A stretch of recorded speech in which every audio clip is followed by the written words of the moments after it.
guys, back with another gauge cluster video for you. I'm going to be installing the IntelliTronics gauge cluster into my car. Bear with me, this is going to be kind of difficult with the camera in my face and not really being able to see what I'm doing, but I'm going to do it to the best of my ability and try to show you guys what I'm doing. So first off, I want to start off by saying there are two white and blue wires in your stock gauge cluster harness, and we need to verify which one is the turn signal and which one is the switched power source, because we're going to need to run our pink wire to the switched power source blue and white wire, and the other one that's white and blue is a turn signal. So once we figure out which one's which, we'll go ahead and wire up our pink wire and get that out the way so that we don't accidentally wire it up incorrectly. So here we go. Let's see here.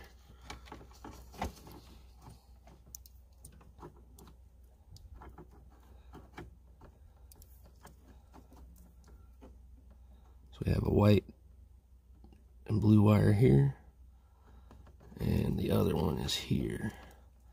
And these two wires are identical, so you can't tell the difference by the color coding.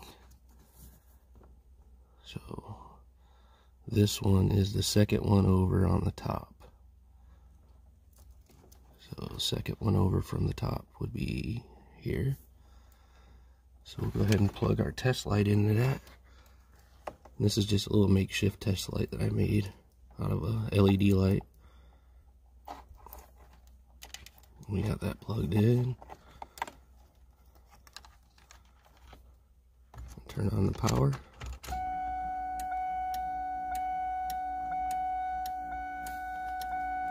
And we have power.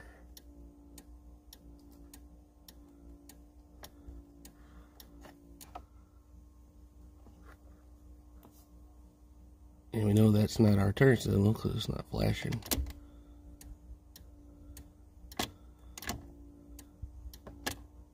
So that wire is going to be our 12-volt switched power source. And then the other one is located 1, 2, 3 over on the bottom. So we have 1, 2, 3. That little tiny pin right there. I'll try to get my wire in there. And that one is our right hand turn signal.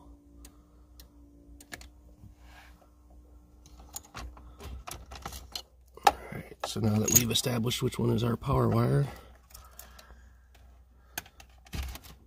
we'll go ahead and cut that one.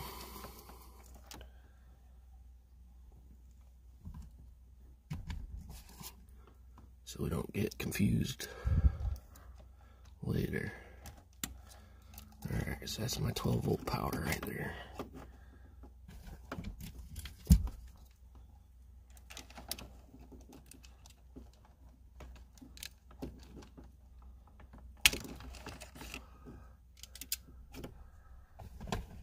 That's going to be the pink wire on the gauge cluster.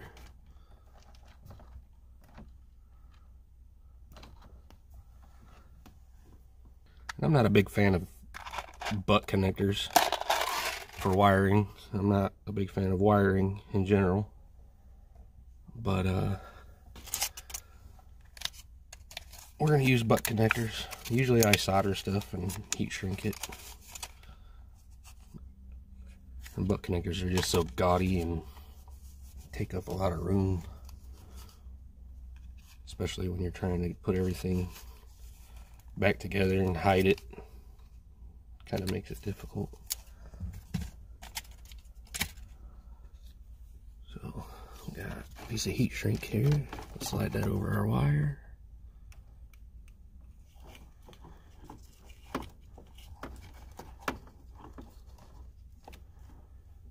And get our butt connector.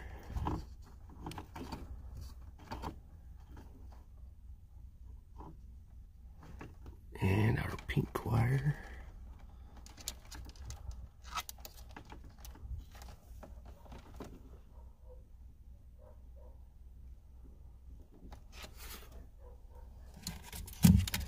And again, bear with me guys, this is difficult.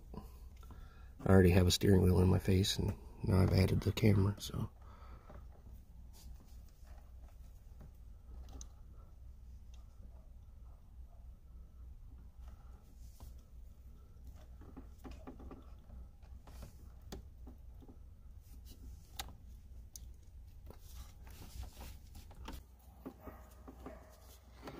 Slide the heat shrink over it.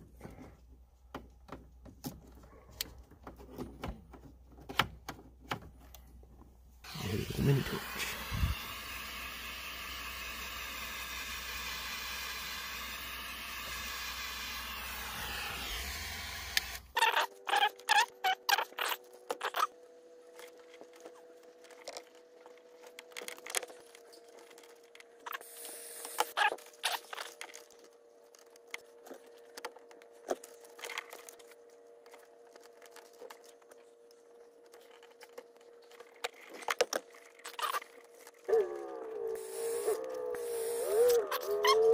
On the car side of it, you've got two harnesses. 3 if you count the headlight knob harness, which you have to tap into. You've got a light green and black wire, that's your high beam indicator. You got a yellow wire with a white stripe, that's your fuel level sender. You've got a white wire with a light blue stripe, which is your right turn signal. You've got a light green wire with a white stripe, and that's your left turn signal. White wire with a light blue line, that's going to be your 12-volt power source with a protected circuit.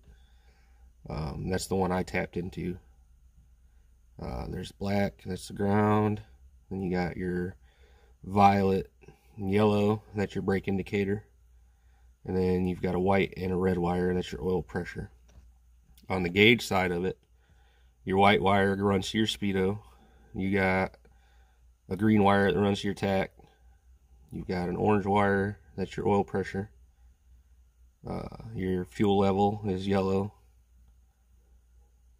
You got a blue wire, which is going to be your temperature wire.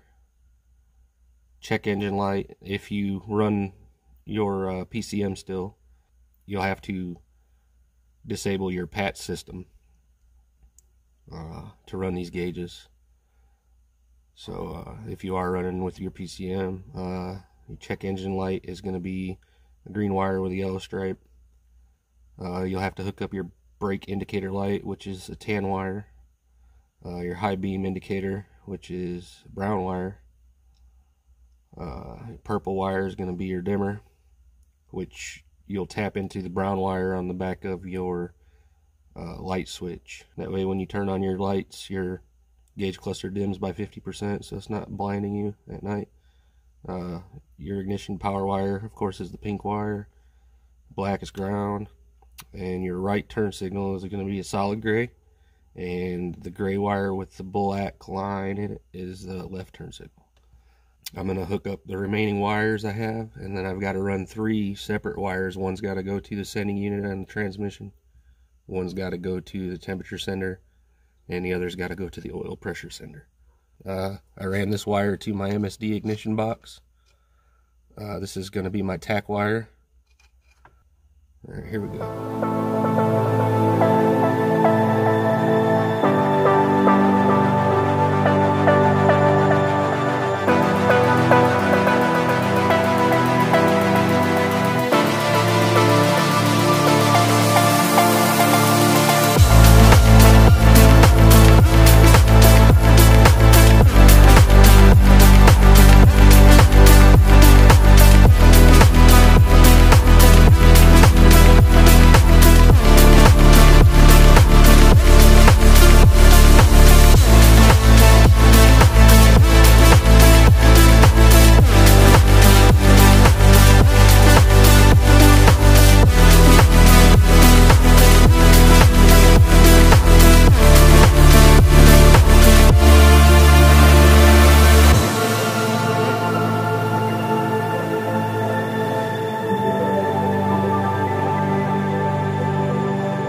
We're gonna start her up.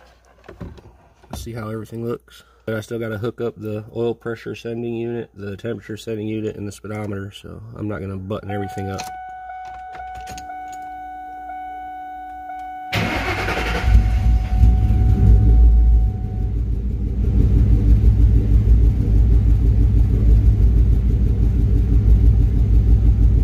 Turn on the headlights. See everything dim. Bright indicator. Left turn signal. Right turn signal.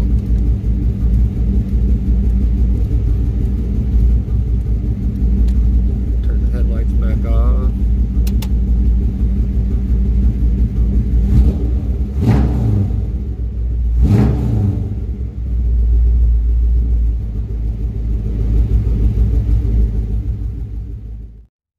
Alright guys, here we are under the hood. Got to run a temperature sending wire. Two fittings here, so a 1/2 inch and 3/8, and the temperature sender just kind of screws into that. And I need the one for the 3/8, and then this screws in down here. I've got one on this side already for my fans, and I'll probably have to run a ground from this sending unit to the engine block like I did on this sending unit, due to the fact that there's a rubber grommet, a seal on these to keep the coolant in, so I wasn't getting resistance to kick my fans on, so I had to put a ground. Let's get to running some wires. I'm going down here for the oil pressure, to here for the sending unit for the temperature. And I'm going to run that to the back, across over to the passenger fender, go in through the grommet and the firewall, under the dash to the gauges. I'm going to go ahead and install my temperature sending unit. Got to remove a plug on this side, and I've got my catch can down there just in case any coolant comes out.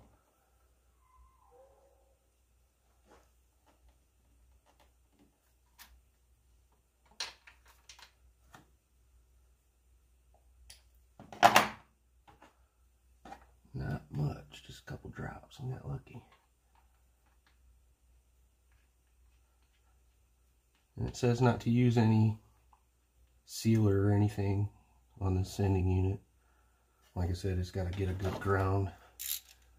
But most likely I'm going to have to run a wire separately, so we will see.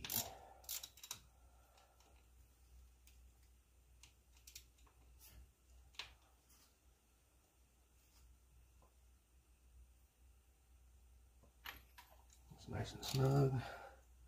Alright, let's start running the wires.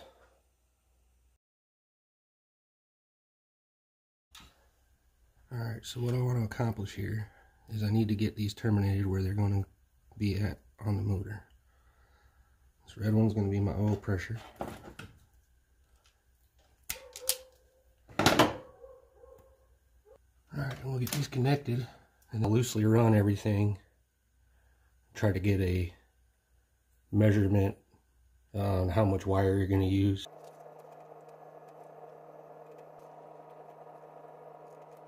Alright, everything's connected.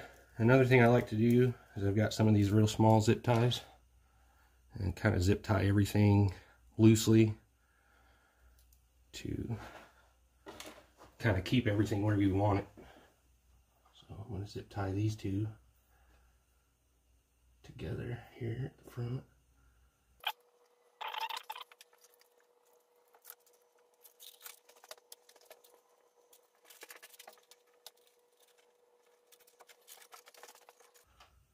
Alright, got them all zip tied together. Run roughly about where I'm going to have them. I got to make a ground jumper wire for my temperature sender. But what I'm going to do is I've got a jumper wire. I'm going to strip this back. I'm going to wrap it around the 3/8 adapter. I'm going to heat shrink it with a large piece of heat shrink to hold it on, and then put a little zip tie or something on there for added assurance. And then I'm going to use a connector and ground it off to this bolt. That way my temperature gauge will get a correct reading.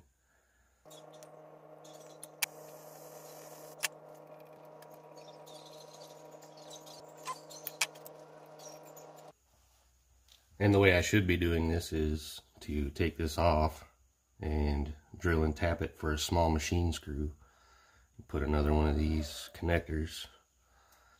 That way I have a secure ground, but I don't really want to take it apart and all that right now. I'm just going to get it working first, and then I'll worry about that later.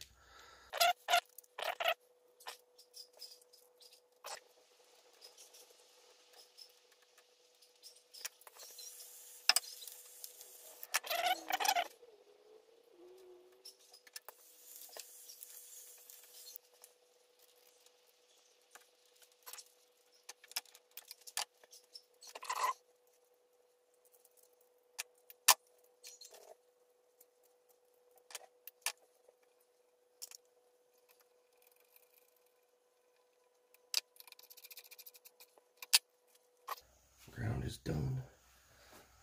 I'll put my wire back on my sender.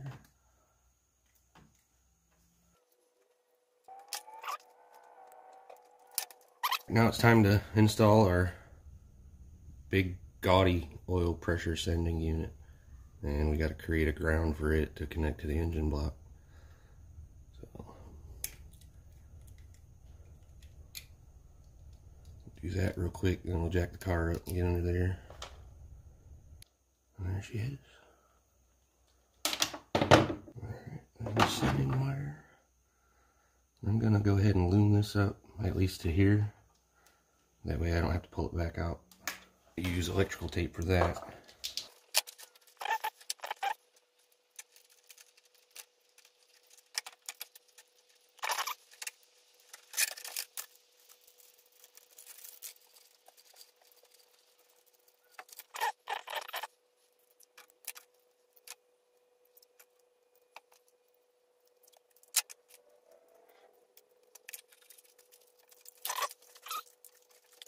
So I think what I'm going to have to do is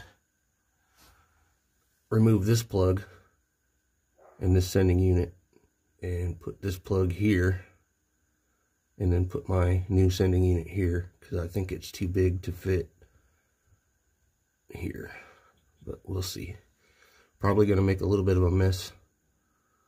I'm pretty sure there's going to be oil come out of that when I take those out, so I'll try not to get it all over my camera.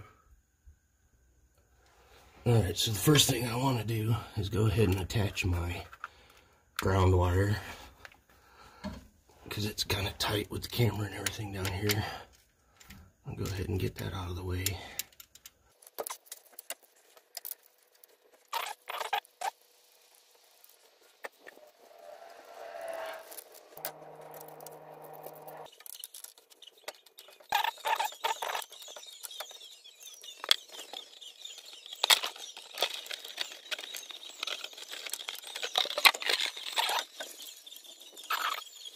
Nope, it's not gonna work.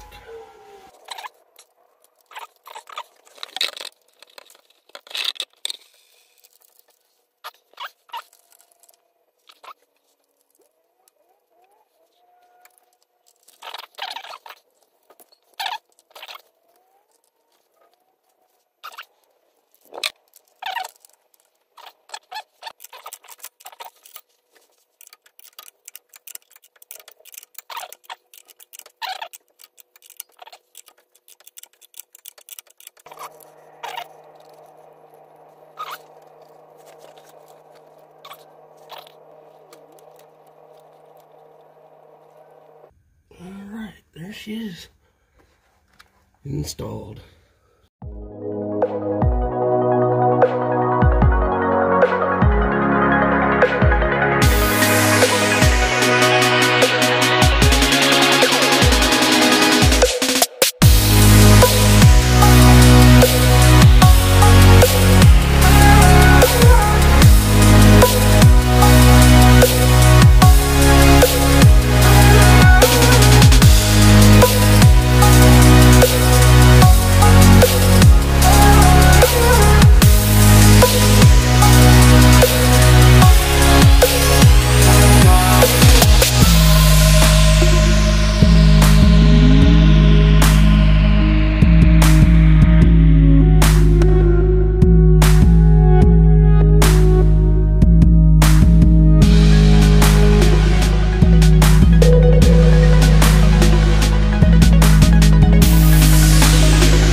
in the firewall. I don't know if you can see it very well. It's got this rubber grommet, and I put a fish wire in there so I can run my temperature sender and my oil pressure sending unit. And while I'm at it, I'm going to go ahead and run my speedometer sending wire in through right there as well. But I'm going to pop a hole in this, finish wire looming up my wires, which I ran out of wire loom, so I got to piece it together. Fish my wires through this, attach them to my fish wire, pull them through, and then reattach my grommet. And then my wiring will be inside the car.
Alright, test everything before we button her up.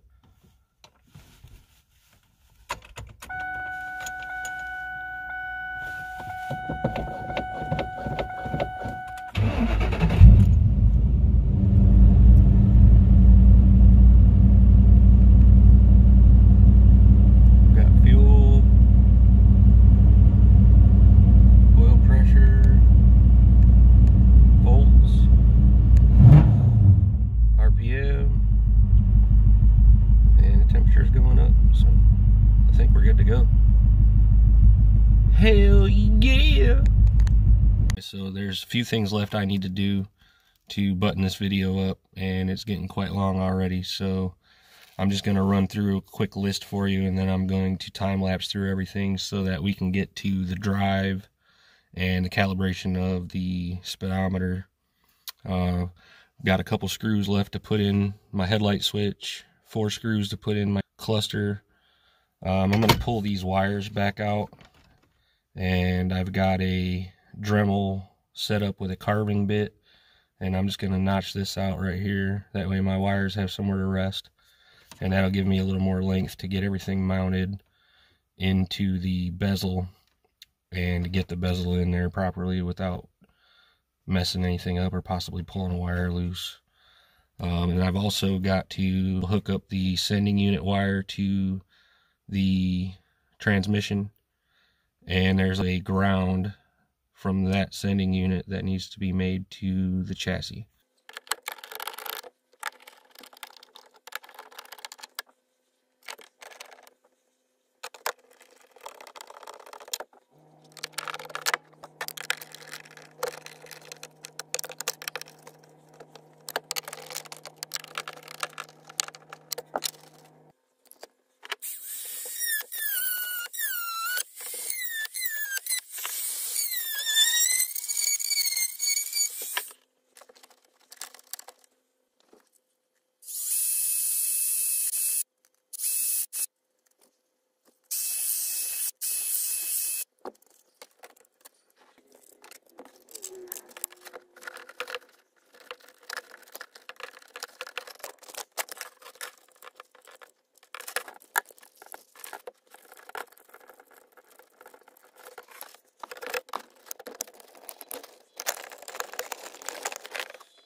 Alright, finished product, guys.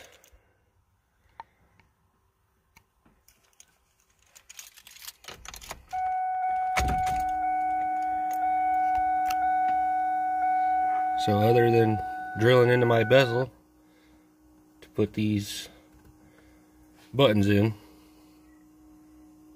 I like it.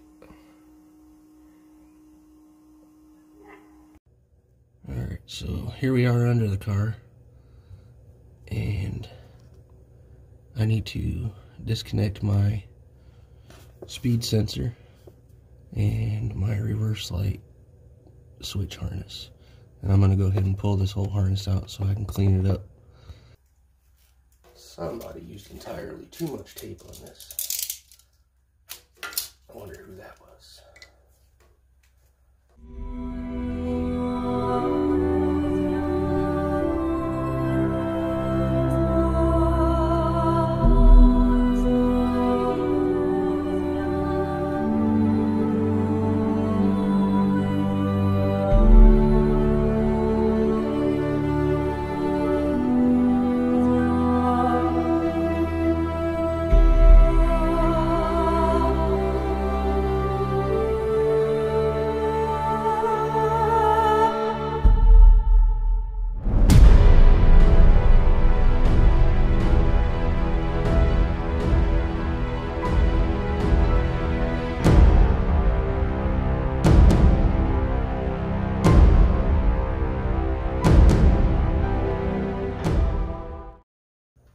So I'm going to be snipping these off.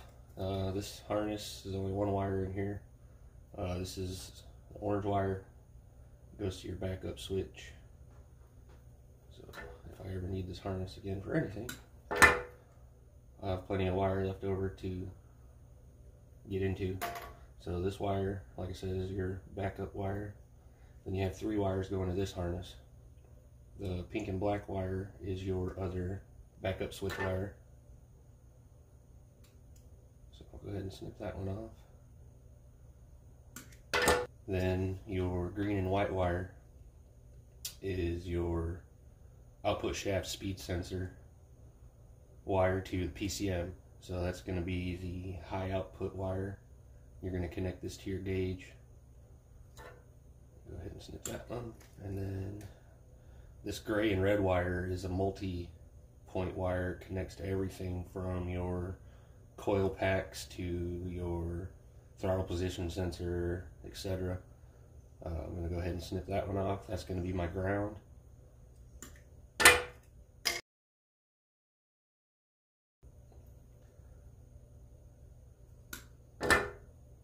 And then I'm going to use spade connectors, male and a female here, to connect these to their proper locations.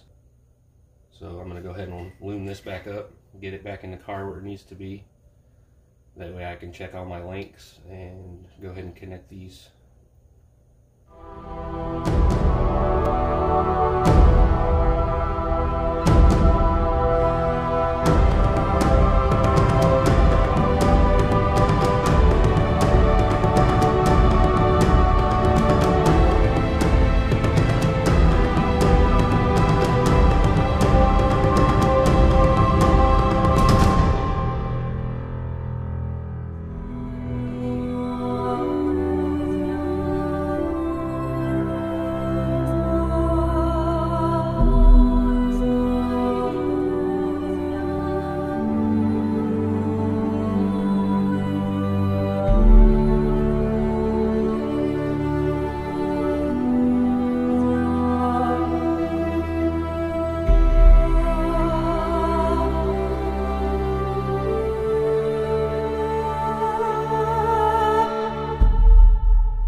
Alright, here she is.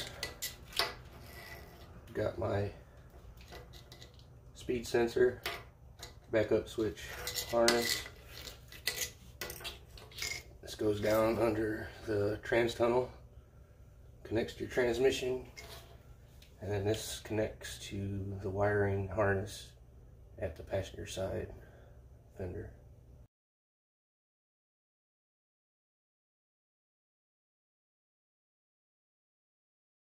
And I'm going to be cutting these off and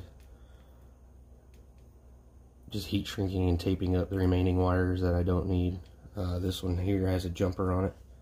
I don't know exactly what that is as of now, but these two wires on this side, I'm just going to twist them together and tape them off. They got a connection for some reason. I'll have to look at my wiring diagram and get into that, figure out what that's for. I probably don't need it, but I will be eliminating most of this V6 harness and cutting out a lot of these wires.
off camera, I went ahead and finished up cleaning up the wiring.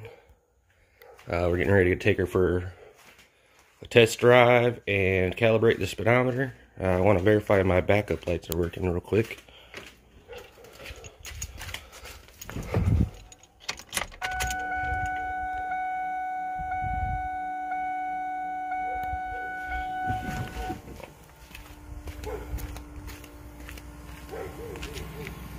Good to go.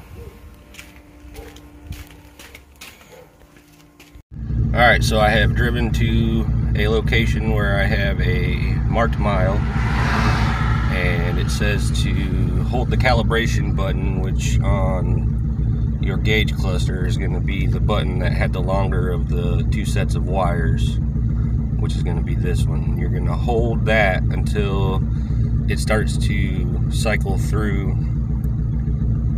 the menu, and when it gets to cal, you're going to click it one more time to put it in calibration mode.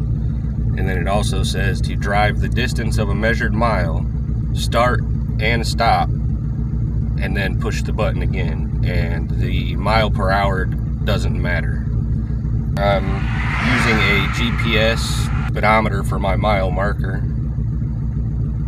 and also to check and see if I got it calibrated correctly. And I'm going to try to hold the camera while I'm doing this.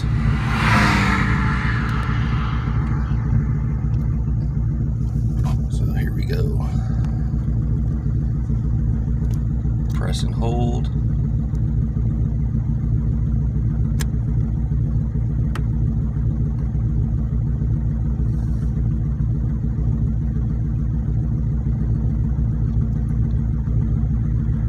Press again. Now it's in cal mode. Now we're going to go the distance of a mile.